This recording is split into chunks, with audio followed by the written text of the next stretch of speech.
আতঙ্কের মধ্যেই ভূমিকম্পের পূর্ব প্রস্তুতি ও করণীয় নির্ধারণে ভাবতে শুরু করেছে সিলেট প্রশাসন। দুর্যোগ ঘটলে সেবায় প্রস্তুত থাকবে সেনাবাহিনীর heavy urban search and rescue team. অন্য সব দপ্তরের সমন্বয় চায় ফায়ার সার্ভিস। দুর্যোগ মোকাবিলায় দ্রুততম সময়ে গঠন করতে হবে বিশেষায়িত কমিটি, বলছে জেলা প্রশাসন। আর বড় ধরনের ক্ষয়ক্ষতি থেকে বাঁচতে শহরের প্রতিটি ভবন চিহ্নিত করার পরামর্শ বিশেষজ্ঞদের। রেড জোন সিলেটে ভূমিকম্পের ঝুঁকি দেশের অন্যান্য বিভাগের চেয়ে বেশি।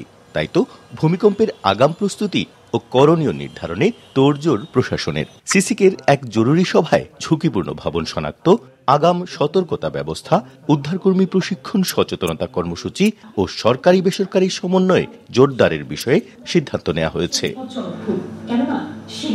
এদিকে ক্ষয়ক্ষতি মোকাবিলায় সার্বিক সহযোগিতার আশ্বাস দিয়েছে সেনাবাহিনী। প্রস্তুত রয়েছে বিশেষায়িত ইউনিটও। রিসোর্সগুলো সেন্ট্রালাইজ করা স্যার। দেখা গেল আমার একটা ফকলিফটার আমি ক্যান্টনমেন্ট থেকে এই পর্যন্ত নিয়ে আসতে পারছি না, সেক্ষেত্রে আমার যদি অন্যান্য ডিপার্টমেন্টের কারো যদি একটা ফকলিফটার সাপোর্ট দেওয়া হয়, অন্তত আমি হলো একটা স্ল্যাব উঠিয়ে মানুষকে যদি আমি রেস্কিউ করতে পারি। এসেনশিয়ালি একটা ম্যাপ যদি আপনারা তৈরি করেন স্যার, যে হলো কোথায় কি রিসোর্স আছে এবং কে ইভ্যাকুয়েট করতে পারবে sir, that will be helpful sir. বিপর্যয়ের সময় স্পেশাল টিম প্রস্তুত আছে ফায়ার সার্ভিসের। অন্যান্য জায়গায় প্রত্যেক বিভাগে কিন্তু স্পেশাল টিম গঠন করা আছে। আমাদের যা ইকুইপমেন্ট আছে সেগুলো নিয়ে আমরা প্রস্তুত আছি, যে সরকারি যে সংস্থাগুলো আছে তাদের সাথে সমন্বয় করে যেন আমরা কাজ করতে পারি। শহরের প্রতিটি ভবনকে চিহ্নিত করার পাশাপাশি নতুন ভবন নির্মাণের ক্ষেত্রে বাড়ির মালিককে তৃতীয় পক্ষ দিয়ে জরিপের পরামর্শ বিশেষজ্ঞদের।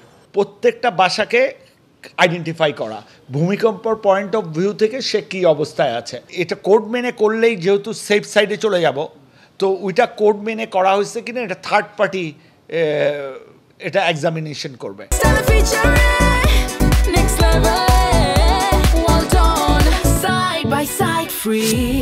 দুর্যোগ মোকাবেলায় দ্রুততম সময়ে গঠন করতে হবে বিশেষায়িত কমিটি। পাশাপাশি প্রয়োজনীয় যন্ত্রপাতি কেনার তাগাদা জেলা প্রশাসকের।